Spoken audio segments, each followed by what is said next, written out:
Hello everyone, good morning. এখন বাজে সকাল 6টা। ভোর 5টার সময় উঠে আমি ঘরের পুজো সেরে রেডি হয়ে গেছি। আমরা সবাই মিলে মাতপুর যাব আজকে পুজো দিতে। মাতপুরের জাগ্রত মা মনসা মন্দির আছে। আজ আবার সকাল থেকেই প্রচণ্ড বৃষ্টি হচ্ছে। আমাদের এখানে তো একটু বৃষ্টি হলেই কাদা হয়ে যায় রাস্তাগুলো। একটা অটো রিজার্ভ করেছি, ওই অটো করেই আজ আমরা মাতপুর যাব। অটোকে টাইম দেওয়া হয়েছিল সকাল 7টায়, তাই আমরা অটোকে ফোন করেই বাড়ির সামনের রাস্তাটায় হেঁটে এগিয়ে গেলাম।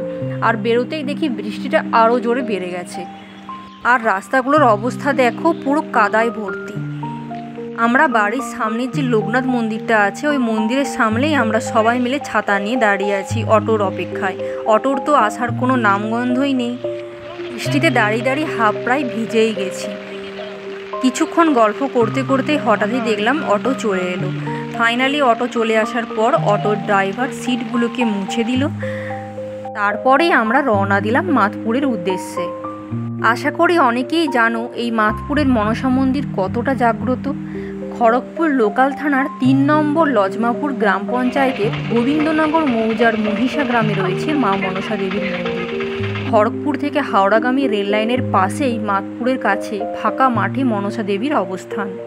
মাতপুরে এই মনসা দেবীর মন্দিরকে নিয়ে বহু অলৌকিক কাহিনী প্রচলিত রয়েছে। কথিত আছে এই মন্দিরে ভক্তদের মনস্কামনা দেবী মনসা পূরণ করেন। তা সে সন্তান লাভ হোক, অথবা বেকারত্ব দূরীকরণ, কিংবা সাংসারিক কষ্টই হোক না কেন, অথবা অসুস্থতা থেকে মুক্তি, সব কিছুই মা মনস্কামনা পূর্ণ করে। অনেক সময় বাড়ির গরু ছাগলের ব্যবহার করা গলার দড়ির টুকরো নিয়ে দেবীর কাছে খুঁজে দেওয়ার মনস্কামনা জানালেও দেবী তা পূরণ করেন, তা শোনা গেছে। আর এসব কারণেই দূর দূরান্ত থেকে ভক্তরা দেবীর কাছে ছুটে আসেন মানত করতে। আবার অনেকে আসেন মানত পূরণ করতেও। এমনকি ওই অঞ্চলের পাশ দিয়ে যাওয়া ট্রেনগুলো অনেক সময় ট্রেনের গতি কমিয়ে দিয়ে ট্রেনের চালক ট্রেন থেকেই দেবীর উদ্দেশ্যে প্রণাম করছেন, এটাও দেখা গেছে। অতীতে এই অঞ্চলটি জঙ্গলে পরিপূর্ণ ছিল, যা মা মনসার জঙ্গল নামেই পরিচিত ছিল। প্রায় 400 বছর আগে একদিন ভোরবেলায় ওই গ্রামের জমিদার স্বপ্নাদেশ পান যে ওই জঙ্গলে দেবী মনসা রয়েছেন। স্বপ্নাদেশে জমিদারকে দেবীর পূজার ব্যবস্থা করতে বলেন দেবী। সেই স্বপ্নাদেশ পেয়েই জমিদার জঙ্গল পরিষ্কার করে ওই অঞ্চলে দেবীর নিয়মিত পূজার ব্যবস্থা করেন। অতীতে মা মনসার স্থান বলে যেখানে ভক্তরা পূজা করেন, সেখানে আগে ছিল এক বিরাট উইয়ের ঢিপি। কথিত আছে ওই ঢিপির নিচেই প্রচুর সাপ থাকতো। আজ আর সেখানে জঙ্গল নেই পুরনো গাছগাছালি। বর্তমানে ওই ঢিপিকে কংক্রিটে মুড়ে দেওয়া হয়েছে। সেখানে তৈরি করা হয়েছে পদ্ম ফুল। এই পদ্ম ফুল দেবী মনসার প্রতীক। আর ওই মন্দিরটিকে সুন্দর কারুকার্য করে দেওয়াল দিয়ে ঘিরে দেওয়া হয়েছে। শোনা যায় ওই মন্দিরে যতবারই ছাদ করা হয়েছে ততবারই ছাদ ভেঙে পড়ে গেছে, অথবা যারা ছাদ তৈরি করতো সেই শ্রমিকগুলো অদ্ভুতভাবে বজ্রাঘাতে মারা গেছে। এই মন্দিরে বছরের সমস্ত দিনেই মায়ের পুজোর দেওয়ার প্রচলন আছে। তবে যে কোনো শনি মঙ্গলবার হাজার হাজার পুণ্যার্থী এসে ভিড় করেন পুজো দিতে। বছরের একটা সময় এখানে বিশাল বড় মেলা হয়। এই মন্দিরে কোনো ব্রাহ্মণ দ্বারা পুজো হয় না। সবাই মন্দিরের বাইরে সারি সারি পুজো সামগ্রীর দোকান আছে, সেখান থেকেই পছন্দ মতো ডালা কিনে নেন। সেই পুণ্যার্থীরা নিজের হাতে পুজো দেন মাকে। এই মন্দিরে কোনো পণ্ডা নেই এবং পূজা বা মানত করার জন্য কোনো বাধ্যতামূলক নিয়ম নেই। পুণ্যার্থীদের যা মন চায় তাই দিয়েই পূজা ও মানত করতে পারেন। মন্দিরের কিছুটা দূরেই রয়েছে বাঁধানো পুকুর ঘাট। অনেকে ওখানেই স্নান করে দণ্ডি কেটে মাকে পুজো দেন। এই মন্দিরটি বিশাল বড়। একদিকে রয়েছেন সারি সারি মা মনসা দেবীর মূর্তি। সবাই মানত করার পর সেই মূর্তিগুলো সেখানে নামিয়ে দিয়ে যান।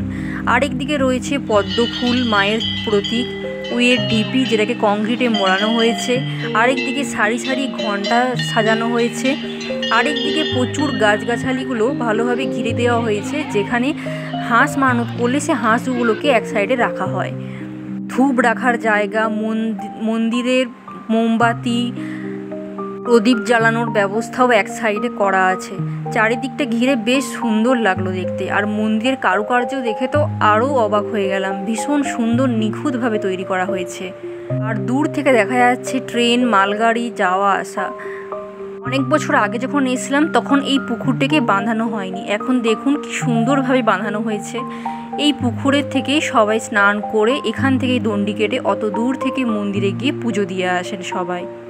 যে সকল ভক্তরা এই মন্দিরে যায় সবার মনস্কামনা পূর্ণ হোক, এটাই চাই।